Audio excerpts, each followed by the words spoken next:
샬롬, 말씀 읽어주는 김기웅 목사입니다. 오늘도 기대하는 마음과 사모하는 마음을 가지고 하나님의 말씀 함께 읽겠습니다. 디모데전서 2장 8절부터 15절까지의 말씀입니다.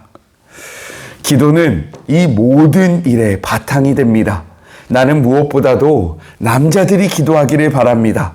원수를 향해 분노에 찬 주먹을 힘들 것이 아니라 하나님을 향해 거룩한 손을 들고 기도하십시오. 나는 여자들도 남자들과 함께 하나님 앞에서 겸손하기를 바랍니다.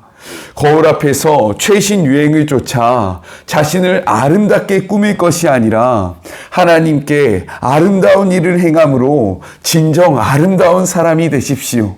나는 여자가 나서서 남자에게 이래라 저래라 하지 않기를 바랍니다.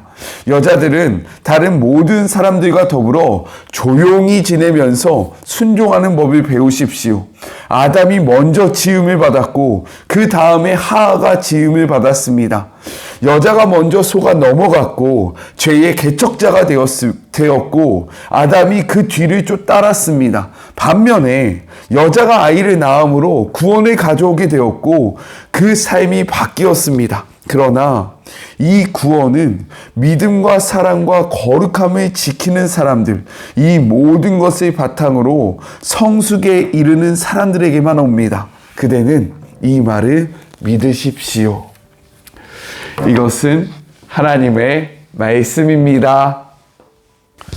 오늘 말씀은 공적 예배에 있어서 남자와 그리고 여자에게 주어지는 권면으로서 내용상은 두 부분으로 나눠서 생각해 볼 수 있습니다. 먼저 첫 번째 8절 남자에 대한 권면의 내용이 담겨져 있어요. 우리 8절의 말씀 같이 한번 읽어볼까요? 그러므로 각처에서 남자들이 분노와 다툼이 없이 거룩한 손을 들어 기도하기를 원한다 라고 이야기를 합니다. 바울은 먼저 남자들이 교회 안에서 서로 화목한 상태로 하나님 앞에 기도할 것을 명합니다. 그렇다면 바울은 왜 분노와 다툼이 없는 것을 강조하며 이야기하고 있을까요? 그것은 당시의 문화와 그리고 문맥 속에서 이해할 수 있는데 이방인과 유대인의 관계로 생각해 볼 수 있다는 겁니다. 당시 유대인들은요, 여전히 선민사상, 이것이 무엇입니까? 우리 민족이 하나님 앞에 선택받은 민족이다 라는 영적인 우월감과 그리고 교만함으로 살아갔다라는 거예요. 그렇기 때문에 이방인들이 하나님의 은혜에 동참하는 것을 배척했습니다. 그래서 종종 이방인과 유대인 사이에 다툼이 일어났다라는 거예요. 그렇기 때문에 바울은 이를 경계하며 화목한 상태에서 기도할 것을 명령한 것입니다. 예수님도 이렇게 말씀하셨어요. 마태복음 5장 23절과 24절의 말씀이에요. 그러므로 예물을 제단에 드리려다가 거기서 내 형제에게 원망 들을 만한 일이 있는 것이 생각나거든. 예물을 제단 앞에 두고 먼저 가서 형제와 화목한 후에 와서 예물을 드리라 라고 이야기하십니다. 이 말씀 앞에 우리는 어떠한 상태로 예배하고 있는지를 돌아보기를 소망해요. 이어서 바울은 기도의 모습에 대해서 이야기를 합니다. 성경에 기록된 일반적인 기도의 모습은요, 서서 손을 들고 손바닥을 하늘을 향하여 이렇게 손을 들고 기도하는 모습이 일반적인 모습이었습니다. 그런데 중요한 것은 바울은 이러한 자세, 외적인 자세를 의미하는 것이 아니라 거룩한 손을 들어야 한다. 즉, 내면의 기도의 모습을 이야기하고 있다는 거예요. 이는요, 앞서서 이야기했듯이 분노와 다툼뿐만 아니라 음란, 도둑질, 솔취함, 방탕함과 같은 죄를 지으면서 더러워진 손을 가지고 하나님 앞에 기도하는 것이 옳지 않다라는 것을 이야기하고 있는 겁니다. 하나님도요, 이러한 동일한 말씀을 하셨어요. 이사야 1장 15절의 말씀입니다. 너희가 손을 펼 때에 내가 내 눈을 너희에게서 가리고 너희가 많이 기도할지라도 내가 듣지 아니하리니 이는 너희의 손에 피가 가득함이라 라고 말씀하십니다.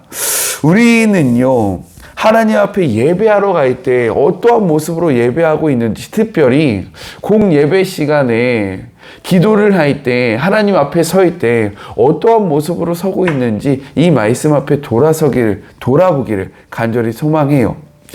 그래서 첫 번째 적용입니다. 해결되지 않은 분노와 다툼의 문제는 무엇이에요?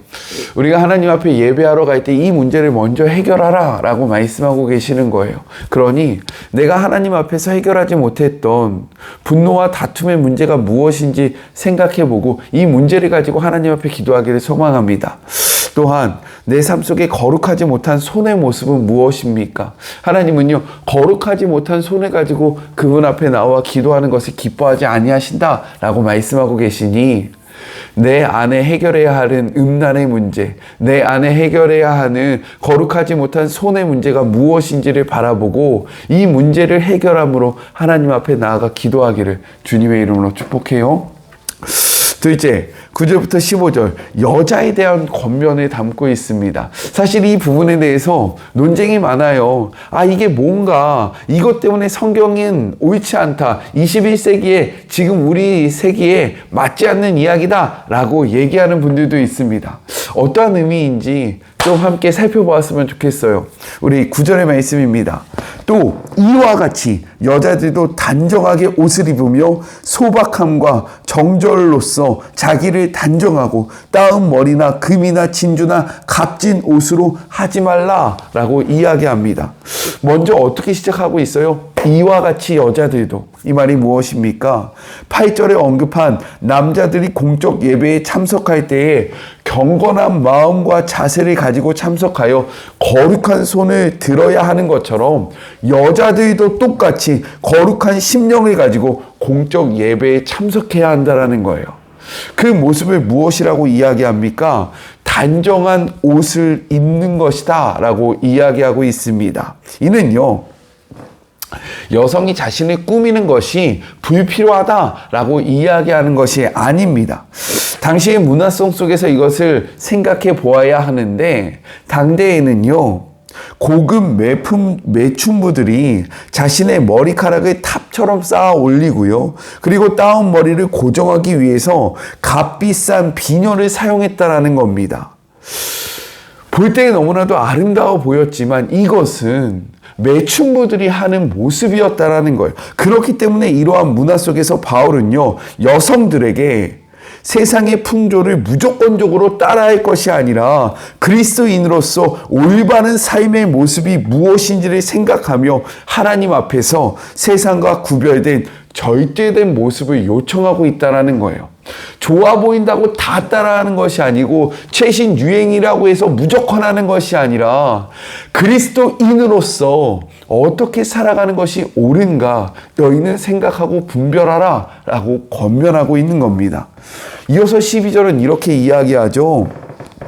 여자가 가리키는 것과 남자를 주관하는 것을 허락하지 아니하노니 오직 조용히 하여라 라고 이야기합니다. 지금 이것을 읽는 여성분들은 분노할 수 있어요. 이게 무슨 말입니까, 목사님? 이러니까 성경을 믿지 못할 이야기라고 얘기하지 않습니까? 라고 생각하실 수 있어요. 그런데 그거 아세요? 바울은 앞서서요, 그리스도 예수께서 어떠한 차별도 없이 모든 사람을 위해서 십자가에 죽으셨다라고 선포했습니다. 6절의 말씀이에요. 그가 모든 사람을 위하여 자기를 대속물로 주셨으니 기약에 이르러 주신 증거다라고 이야기합니다. 이것은 남성의 여성에 대한 특권 의식이 그리스도 안에서 철폐되었음을 선포하고 있는 거예요. 그러므로 남성과 여성은 예수 안에서 정적으로 평등하다라는 겁니다. 누가 우월하고 누가 열등하다라는 것이 아니라 평등하다. 또한 바울은요, 많은 여성들을 자신의 동역자로 여기고 이에 대한 활약을 긍정적으로 평가했다라는 거예요. 빌립보서 4장 3절 같이 한번 볼까요? 또 참으로 나와 멍에를 같이한 내게 구하노니 복음에 나와 함께 힘쓰던 저 여인들을 돕고 또한 글레멘드와 그 외에 나의 동역자들을 도우라. 그들의 이름이 생명책에 있다라고 이야기합니다. 여성을 나의 동역자다. 나와 함께 믿음의 길을 걸어가는 그러한 중요한 사람이다라고 이야기해요. 여기서 더 나아가서 로마서 16장 3절은 이렇게 이야기합니다. 너희는 그리스도 예수 안에서 나의 동역자인 브리스가와 아굴라에게 문안하라 라고 이야기해요.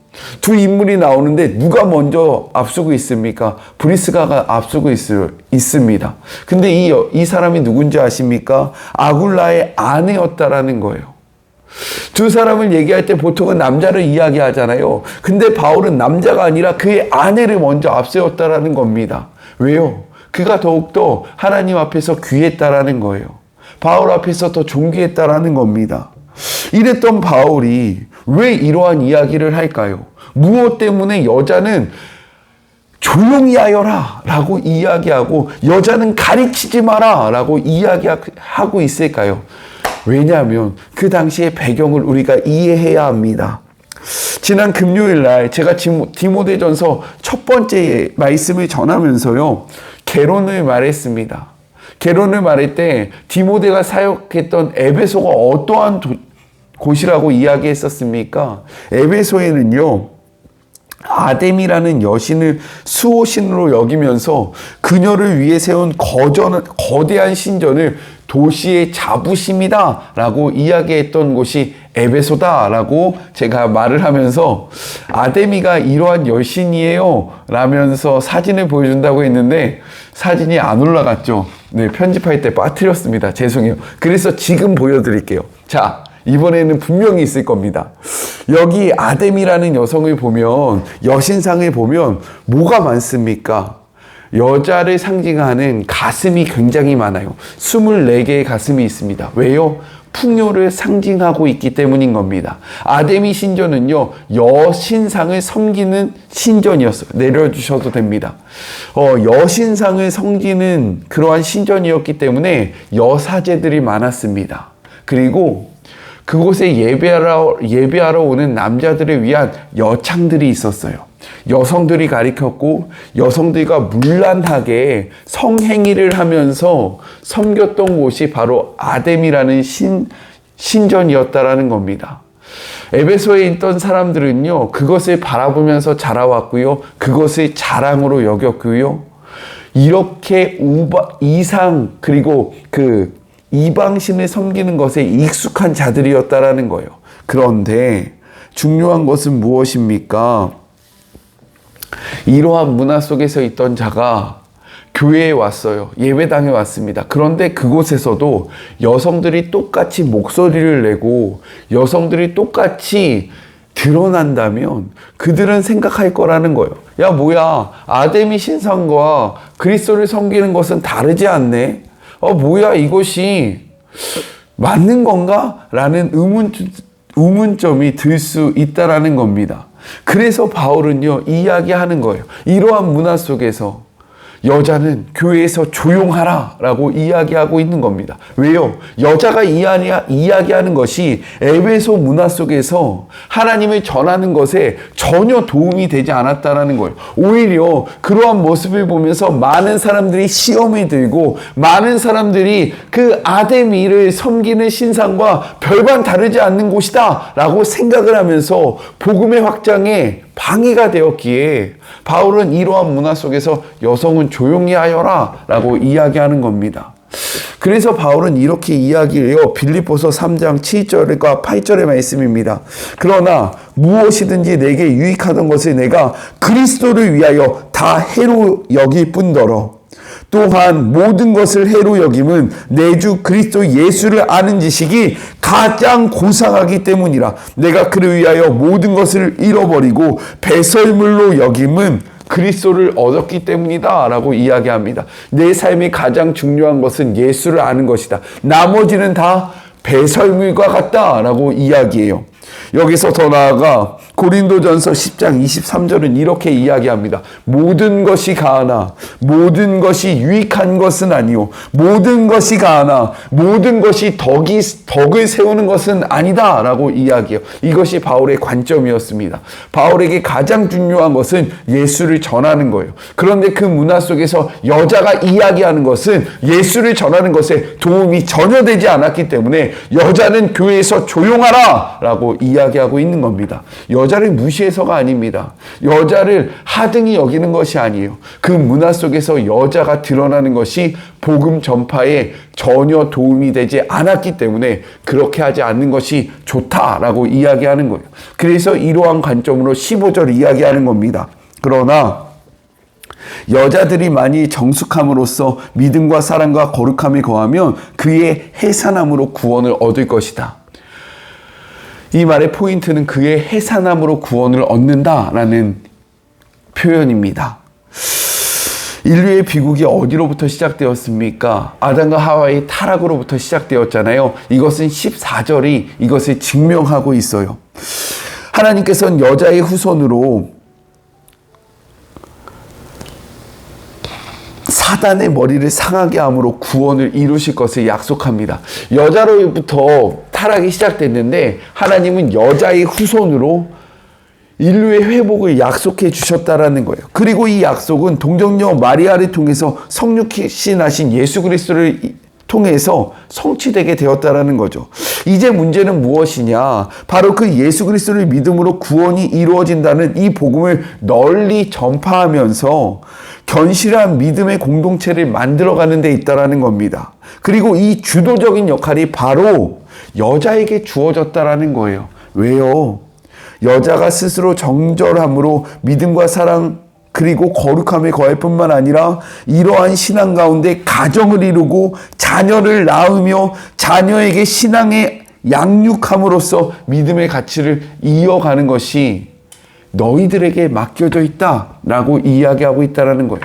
교회 안에서는 여성들이 조용히 하는 것이 맞지만 가정에서는 해산함으로 구원을 이루어가는 것이 옳도다. 즉 여성이 하등하다, 열등하다, 여성은 아무것도 해서는 안 된다라고 이야기하는 것이 아니라 문화 속에서 여성은 잠잠할지라도 가정 안에서 여성은 복음을 위하여 복음에 너무나도 중요한 그러한 역할을 감당하고 있다라고 이야기하고 있는 것이 바로 오늘의 본문이라는 것입니다. 그렇기 때문에 오늘 이 말씀을 우리가 어떻게 이해해야 하냐면 여성을 향한 권면을 당시의 문화적 배경이 없이 문자적으로 이해할 것이 아니라 여성을 향한 이 권면을 먼저는 세상의 문화를 무분별하게 추앙하며 살아가고 있는 우리의 모습을 돌아보는 그러한 말씀으로 이해해야 하고요. 세상의 것을 다 쫓는 것이 좋은 것이 아니라는 거예요. 그리스도인으로서 분별해야 한다는 겁니다. 그리고 또한 나아가서 우리의 모습이 복음 전파에 방해가 되는 것이 없는지 돌아보며 방해가 되는 것이 있다면 그것이 무엇이든지 과감하게 포기해야 한다. 무엇을 위해서? 복음 전파를 위해서 내려놔야 한다라는 메시지가 담겨 있는 하나님의 말씀이라는 겁니다. 그래서 두 번째 적용이에요. 하나님의 자녀로서 세상의 문화를 무분별하게 쫓는 모습은 없습니까? 나의 삶 속에서 복음 확장에 방해가 되는 모습은 무엇입니까? 생각해보고 결단함으로 그것들을 끊어내는 우리 모두가 되기를 간절히 소망합니다. 우리 같이 기도할까요? 사랑의 하나님, 공예배 가운데 남자와 여자의 모습을 이야기하며 바울에게 가장 중요한 것은 하나님의 복음의 확장이라는 것을 오늘 말씀을 통해서 우리가 생각해 보았습니다. 주님, 우리가 주님 앞에 예배할 때에 다툼과 분열로 나아가지 않게 하여 주시옵소서. 우리의 손이 거룩하기를 소망합니다. 더러운 채로, 더러움으로 하나님의 예배함으로 하나님의 욕되게 하지 않게 하여 주시옵시고 여성에게 하는 권면을 통해서 우리가 무분별하게 세상의 그러한 최신 유행들을 쫓아가고 있지는 않는지 우리의 삶을 돌아보며 또한 우리의 모습 속에서 하나님의 복음을 방해하고 있는 모습은 없는지 돌아보고 살펴보며 그것들을 끊고 오직 예수 복음을 위해서 살아가는 주의 모든 자녀들 되게 하여 주시옵소서. 함께 하실 주님을 바라보며 거룩하신 예수 그리스도의 이름으로 간절히 기도드립니다. 아멘. 네, 혹시 제 목소리가 좀 예전과 같지 않아서 걱정하시는 분들이 있을까봐. 왜 그러냐면 지금 다니엘 기도의 중입니다. 은혜를 너무 많이 받고 있어요. 기도를 많이 하다 보니까 목소리가 좀 변하고 쉬고 이렇게 잠겼습니다. 우리 사랑하는 마리모 가족 여러분, 좋은 것은 함께 하는 거잖아요. 마리모 가족들이요, 다니엘 기도를 통해서 하나님 앞에 기도하기를 주님의 이름으로 축복해요. 우리가 마리목을 통해서 말씀을 묵상하는 것도 중요하지만 함께 예배하면서 은혜를 누렸으면 너무나도 좋겠습니다. 저는요, 또 내일 만나도록 할게요.